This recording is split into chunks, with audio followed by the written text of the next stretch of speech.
Hi, in front of me is ZTE Blade V8 Lite, and today I would like to show you how you can change default apps on this device. Start by accessing device settings and scrolling down.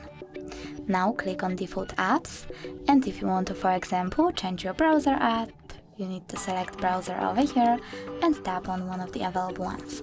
I want to go Chrome, so I have to click on it, choose change, and go back. As you can see, my default browser app has changed. Thanks so much for watching. If you enjoyed this video, don't forget to leave a like, comment and subscribe. Bye!